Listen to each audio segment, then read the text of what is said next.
अस्सलामु अलैकुम व रहमतुल्लाहि व बरकातुहू। अज़ीज़ बच्चों, उम्मीद है आप लोग खैरियत से होंगे। आप लोगों को मालूम है कि स्कूल बंद, तालीम जारी है। अपने कोल्हापुर महानगर पालिका की जानिब से बच्चों को तालीमी नुकसान न हो, इसलिए मुख्तलिफ ज़रायों के ज़रिए तालीम दी जा रही है। उसी के तहत मेरा टीवी मेरा स्कूल, इसके तहत बच्चों की तालीम को जारी रखा गया है। मैं जलील अहमद मोहम्मद हनीफ शेख, हाजी गफूर वनटमोरे उर्दू मराठी स्कूल विक्रम नगर, आज जमात शशुम से सबक नंबर 2 हज़रत उमर फारूक रज़ियल्लाहु अन्हु के बारे में पढ़ाने जा रहा हूँ। उम्मीद है आप लोग गौर से सुनेंगे।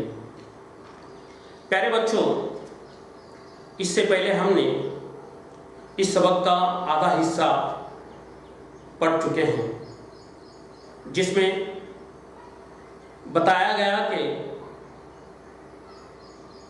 इससे पहले की क्लास में आपने पंजुम में हज़रत अबू बकर सिद्दीक़ रज़ियल्लाहु अन्हु के बारे में मालूमात हासिल की।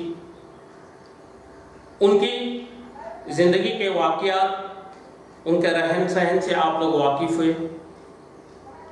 उसके बाद पहली बात में ये जो सबक जिन्होंने लिखा है उस मुसन्निफ़ के बारे में कि उन्होंने किन किन ज़ुबानों में तालीम हासिल की, उनकी पैदाइश कहाँ हुई, उन्होंने कौन कौन सी किताबें लिखी, इस तरह उनके बारे में आप लोग वाकिफ़ हो चुके हैं। उसी तरह हज़रत उमर रज़ियल्लाहु अन्हु के बारे में भी आप लोगों ने बहुत सारी मालूमात हासिल की है, जैसे कि उनका नाम, उनके अब्बा का नाम क्या था, खलीफा किसे कहते हैं, उन्होंने किन किन इसमें फ़नून में महारत हासिल की, आप लोग जानते हैं। उसी तरह वो क्या काम करते थे, उन्होंने तिजारत के सिलसिले में दूर दराज का सफ़र किया, और जब अबू बकर सिद्दीक़ रज़ियल्लाहु अन्हु के बाद इनको खिलाफत मिली तो इनके खिलाफत के दौर के कुछ वाक़यात भी आप लोगों ने सुने हैं। जैसे कि किताब में दिया गया है कि एक औरत अपने बच्चों को बहलाने के लिए रात के वक्त चूल्हे पर कुछ चीज़ें, पत्थर वगैरह, कंकर डालकर जो है वो पका रही थी, ताकि बच्चों को ऐसा महसूस हो कि माँ पका रही है और वो रोते रोते सो जाएं। जब ये वाक़या, ये पूरा हज़रत उमर रज़ियल्लाहु अन्हु को मालूम होता है, तो हज़रत उमर रज़ियल्लाहु अन्हु जो है वापस मदीना आते हैं, कुछ सामान लेते हैं और उनका जो गुलाम था असलम, उसे कहते हैं कि ये मेरे पीठ पर इसको लाद दो। ये खुद इतनी बड़ी रियासत के, इतनी बड़ी यानी हुकूमत के, बहुत बड़ी जो आदि दुनिया में इनकी हुकूमत थी, ऐसे बड़ी शख्सियत खुद अपने कंधों पर सामान उठाए उस औरत तक कर लेकर जा रहे हैं और उसको ले जाकर देते हैं। ये आप लोगों ने इससे पहले के हिस्से में जान चुके हैं। तो आइंदा अब हम आधा हिस्सा जो रह चुका है उसके बारे में जो है मालूमात हासिल करेंगे। प्यारे बच्चों, मैं इस पैराग्राफ को बुलंदखानी से पढ़ूंगा और पैराग्राफ खत्म होने के बाद में मैं उसको समझाऊंगा। उम्मीद है आप गौर से सुनेंगे। एक मर्तबा ताजिरों का काफिला मस्जिद नबवी के बाहर आकर रुका। रात को अमीरुल मोमिनीन ने अब्दुर्रहमान बिन औफ रज़ियल्लाहु अन्हु को साथ लिया और कहा, आओ आज रात इन ताजिरों के माल की हिफाजत के लिए पहरा दें। प्यारे बच्चों, कि एक मर्तबा ताजिरों का, ताजिर आप लोग जानते हैं तिजारत करने वाला, उनका काफिला मस्जिद नबवी के बाहर आकर रुका हुआ था। माल था, उनके ऊंट थे। उसकी हिफाजत के लिए अमीरुल मोमिनीन हजरत उमर रज़ियल्लाहु अन्हु इतने बड़े शख्सियत, उन्होंने अपने साथ अब्दुर्रहमान बिन औफ रज़ियल्लाहु अन्हु को साथ लिया। अब्दुर्रहमान बिन औफ इतने बड़े यानी सहाबी, बहुत जिनके पास बहुत माल था, उनको अपने साथ लिया और कहा, आओ आज रात इन ताजिरों के माल की हिफाजत के लिए पहरा दें, खुद हम जो है इसका पहरा दें। वो चाहते तो दूसरे नौकरों को, गुलाम को जो है वो लगाकर पहरा दे सकते थे, लेकिन उन्होंने ऐसा नहीं किया। यह मिसाल कायम की कि अगर हम हुकूमत में हैं तो हमें क्या करना चाहिए, दूसरों पर मुनस्सिर नहीं होना चाहिए, हमें खुद को वो काम अंजाम देना चाहिए। आगे चुनांचा दोनों जलीलुल कद्र सहाबा रज़ियल्लाहु अन्हु ने रात भर ताजिरों के माल की हिफाजत की।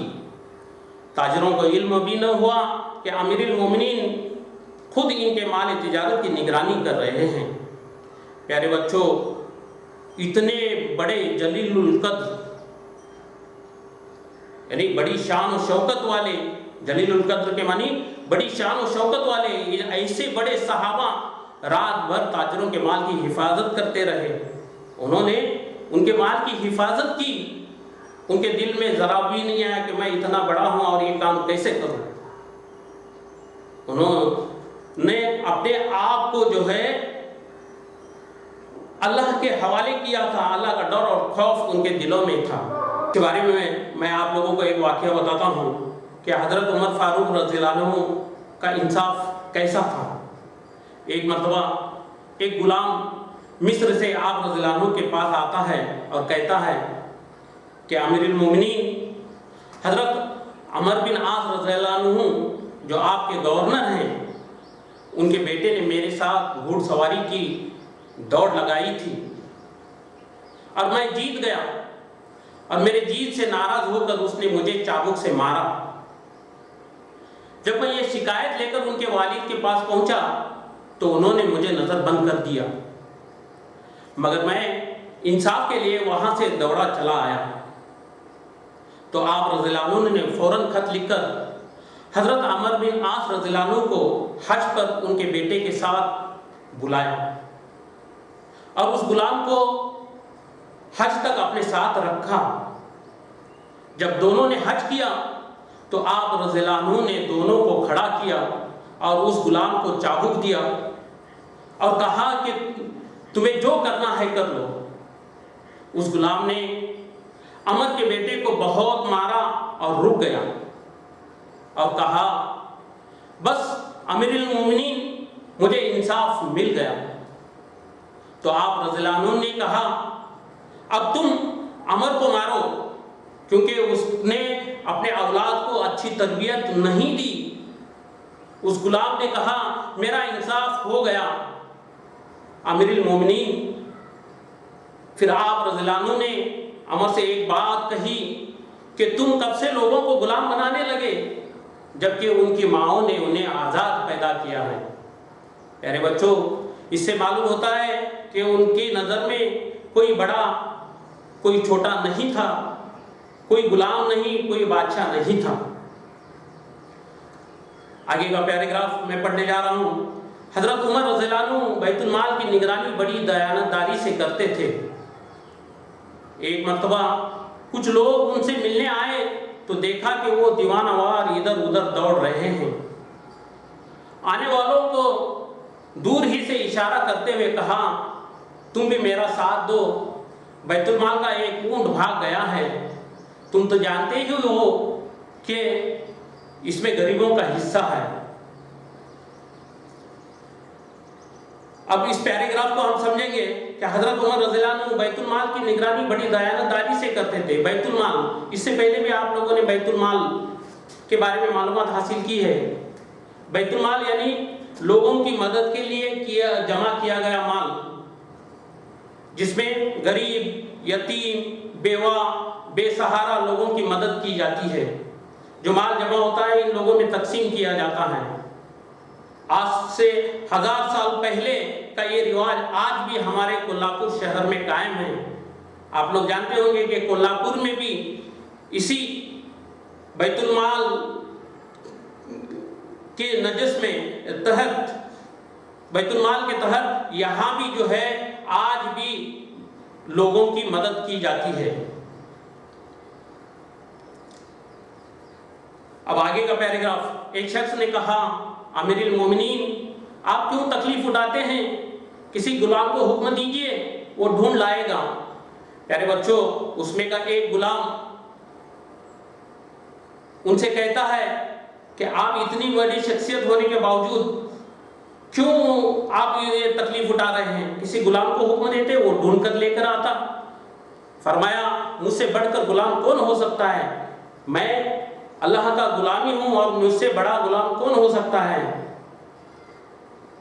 अगला पैराग्राफ, हजरत उमर रज़ियल्लाहु अन्हु सादगी पसंद थे।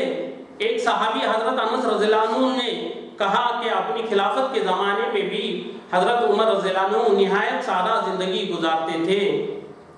प्यारे बच्चों, हजरत उमर रज़ियल्लाहु अन्हु की ज़िंदगी के बारे में हम मालूमात हासिल कर रहे हैं। देखिए कि उनकी ज़िंदगी कितनी सादा थी, उनका रहन सहन कितना सादा था। इतनी बड़ी शख्सियत होने के बाद भी लोगों के साथ वो किस तरह पेश आते, लोगों के साथ किस तरह इंसाफ करते। तो एक सहाबी हजरत अनस रज़ियल्लाहु अन्हु जो अपनी खिलाफत के ज़माने में भी हजरत उमर रज़ियल्लाहु अन्हु से निहायत सादा ज़िंदगी गुजारते थे, उनके बारे में उन्होंने कहा कि इनके लिबास पर कई पेवन लगे हुए थे। एक दफ़ा वो लोगों के हालात जानने और इनकी ज़रूरियात मालूम करने के लिए मुल्क शाम के दौरे पर गए। इनका गुलाम असलम भी इनके साथ था। इनकी आमद की खबर सुनकर लोग इस्तकबाल के लिए जमा हो गए। प्यारे बच्चों, हजरत उमर रज़ियल्लाहु अन्हु की सादगी ऐसी थी कि उनके जिस्म पर जो कपड़े थे उस पर एक जोड़े पर कम से कम 17 पेवन लगे हुए होते थे। आज हम थोड़ा सा फटा हुआ कपड़ा पहनना मुनासिब नहीं समझते, लेकिन इतनी बड़ी शख्सियत जो आज दुनिया पर हुकूमत करने वाली, उनके कपड़ों पर जो है पेवन लगे हुए थे, दूसरा कपड़ा लगा हुआ, लगाकर सिया हुआ। वो लोगों के हालात जानने के लिए एक मर्तबा मुल्क शाम के दौरे पर गए कि लोगों का हाल क्या है, वहाँ के लोग किस हालत में हैं, उनका हालचाल मालूम करने के लिए शाम के दौरे पर गए। शाम एक मुल्क का नाम है, वहाँ चले गए। इनका गुलाम असलम भी उनके साथ में था। उनका गुलाम जो था नौकर, गुलाम यानी नौकर उनके साथ था। उनके आमद की खबर सुनकर लोग इस्तकबाल के लिए जमा हो गए कि इतने बड़े खलीफा हमारे यहाँ आ रहे हैं, इसलिए लोग जो है उनके आमद के लिए वहाँ खड़े हो गए। जैसा कि हमारे यहाँ कोई अगर बड़ा आदमी, बड़ी कोई शख्सियत आने वाली होती है तो उसके इस्तकबाल के लिए जैसा मजमा हुजूम जमा हो जाता है, तो वैसे लोग उनके आमद के लिए वहाँ जमा हो गए। जब वो वहाँ पहुँचे तो कोई पहचान न सका कि आने वाले 2 मुसाफिरों में खलीफा कौन है। असलम ने जब इशारा किया तो लोग उन्हें पहचान सके। प्यारे बच्चों, इतनी सादगी भरी जिंदगी थी हजरत उमर रज़ियल्लाहु अन्हु के कि उनके साथ में हजरत अनस रज़ियल्लाहु अन्हु और वो दोनों जब जाने लगे तो लोगों ने पहचाना नहीं कि इसमें से हजरत उमर रज़ियल्लाहु अन्हु कौन से हैं, बिल्कुल ही नहीं पहचाना। उनके साथ जो दूसरे सहाबा थे उन्होंने इशारा किया, तब मालूम हुआ कि ये जो हैं हजरत उमर रज़ियल्लाहु अन्हु हैं, हमारे अमीरुल मोमिनीन हैं। लोगों को तवक्का नहीं थी कि इनके खलीफा इतने सादा लिबास में होंगे। वो समझे हुए थे कि खलीफा बादशाह की तरह सज धज कर आएंगे। प्यारे बच्चों, लोगों को उनके बारे में इल्म ही नहीं था कि ये इतनी सादा जिंदगी गुजारते हैं। इनका लिबास इतना सादा था। आजकल अगर कोई लीडर अपने यहाँ आने वाला होता है तो आप लोग देखते हैं कि उसके आगे पीछे कितनी गाड़ियाँ होती हैं, उनके कपड़े वगैरह लीडर पहचानने के लायक होते हैं। लेकिन इनको लोग जो हैं पहचान नहीं रहे थे कि इसमें से कौन जो है हज़रत उमर रज़ियल्लाहु अन्हु हैं। वो समझे हुए थे कि खलीफा बादशाह की तरह होंगे, लेकिन वो वैसे नहीं थे। एक अज़ीमुश्शान हुकूमत का खलीफा होने के बावजूद हज़रत उमर रज़ियल्लाहु अन्हु की ज़िंदगी बेइंतहा सादा थी। वो मामूली सा लिबास पहनते, बहुत ही सादा ग़िज़ा इस्तेमाल करते और मस्जिद के किसी भी गोशे में मिट्टी के फर्श पर लेट जाते थे। प्यारे बच्चों, ये थी उनकी ज़िंदगी कि इतनी सादा थी कि उनकी ग़िज़ा भी सादा थी, रहन सहन भी सादा था। इसके बारे में मैं आप लोगों को एक वाक़या सुनाता हूँ। हज़रत उमर फारूक रज़ियल्लाहु अन्हु जो कि दुनिया के सबसे बड़े हुकूमत के मालिक थे, सऊदी अरब, यमन, कतर, इराक, ईरान, फ़लस्तीन, मिस्र, लिबनान, तुर्की, सीरिया और कई सारे ममालिक पर इनकी हुकूमत थी। यूँ कहते हैं कि उनकी हुकूमत तकरीबन 20 लाख मुरब्बा किलोमीटर तक उनकी हुकूमत थी। एक मरतबा फ़ारस से एक शख्स सफ़ीर आप रज़ियल्लाहु अन्हु से मिलने मदीना आता है और लोगों से पूछता है कि यहाँ बादशाह का महल कहाँ है। लोग कहते हैं यहाँ कोई महल वो नहीं होता, तुम मस्जिद जाओ, वो जहाँ वहाँ मिल जाएंगे। वो शख्स मस्जिद जाता है तो वहाँ कोई नहीं होता, बस एक शख्स है जो सो रहा है और उसके कपड़ों पर पेवन लगा है। वो शख्स उनसे पूछता है, आप बता सकते हैं कि हज़रत उमर फारूक रज़ियल्लाहु अन्हु कहाँ मिलेंगे? वो उनसे कहता है, बताओ क्या काम है मुझसे तुमको? वही उमर फारूक रज़ियल्लाहु अन्हु थे, इतने बड़ी हुकूमत के मालिक जो इतनी सादा ज़िंदगी गुजार रहे थे। वो शख्स अपने मुल्क जाकर बादशाह से कहता है कि हम उमर फारूक रज़ियल्लाहु अन्हु की खिलाफत को कभी फतह नहीं कर सकते, क्योंकि वो तो लोगों के बहुत चहीते हैं, वो तो लोगों के साथ चलते फिरते हैं, उनके हिफाजत के लिए कोई भी नहीं। इतनी सादगी पसंद थे आप रज़ियल्लाहु अन्हु, उमर फारूक रज़ियल्लाहु अन्हु। अगला पैराग्राफ, एक मजूसी फिरोज अबू लुलू ने 644 ईस्वी में हज़रत उमर रज़ियल्लाहु अन्हु पर खंजर से अचानक हमला किया। ज़ख्म इतना कारी था वो जानवर न हो सके।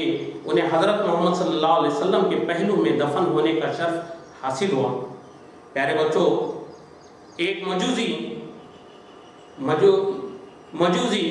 फिरोज अबू लुलू, मजूसी यानी आग की पूजा करने वाला, उसको मजूसी कहते हैं, जिसका नाम था अबू लुलू ने 644 में हज़रत उमर रज़ियल्लाहु अन्हु पर खंजर से अचानक हमला किया। ज़ख्म इतना कारी था, कारी यानी गहरा, यानी जिसमें उनके बचने की उम्मीद बहुत कम थी, कारी यानी गहरा था। वो जानवर न हो सके यानी बच न सके, यानी शहीद हुए। उन्हें हज़रत मोहम्मद सल्लल्लाहु अलैहि वसल्लम के पहलू में, जहाँ मदीना में हज़रत मोहम्मद सल्लल्लाहु अलैहि वसल्लम की कब्र है, उनके पैरों में उन्हें भी जो है दफनाया गया। प्यारे बच्चों, अब आगे हम देखते हैं कि मानी व इशारात। शहसवारी यानी घुड़सवारी, दिल को फेर देना, ख्यालात को बदल देना। अलानिया यानी जाहिर करते हुए, ऐलान करके जाहिर करते हुए। मफ्तूहा के मानी है फतेह किया हुआ। मरदूमशुमारी यानी किसी इलाके में रहने वाले अफराद की गिनती करना। मकातीब यानी मकतब की जमा, मदरसे। रंजीदा यानी उदास, गश्त करना, हालात मालूम करने के लिए चक्कर लगाना। तो प्यारे बच्चों, इस सबक से हमें ये सबक मिलता है कि हमें भी जो है सादा ज़िंदगी गुजारना चाहिए। हम भी जब इंसाफ करते हैं तो हज़रत उमर रज़ियल्लाहु अन्हु की तरह हमारा इंसाफ होना ज़रूरी है। हम दुनिया में किसी भी कितने भी बड़े ओहदे पर क्यों न फाइज हो, तो हमारा रवैया भी जो है हज़रत उमर रज़ियल्लाहु अन्हु की तरह सादा होना चाहिए। लोगों के साथ सादगी से पसंद आना चाहिए। यही इस सबक से चाहा जा रहा है और यही जो है आप लोगों में भी, आप तमाम बच्चों में भी यही खुसूसियात आना चाहिए। इसलिए इस सबक को जो है दोबारा आप इसको पढ़िए, घर में इसके सवाल जवाब हल कीजिए और सवाल जवाब हल करके अपने उस्ताद को इसके व्हाट्सएप पर जो है आपने जो कुछ भी काम किया है वो अपने उस्ताद को भेजिए, उस्ताद उसकी शनाख्त करेंगे। ठीक है, आप यही रुकते हैं। अस्सलामु अलैकुम।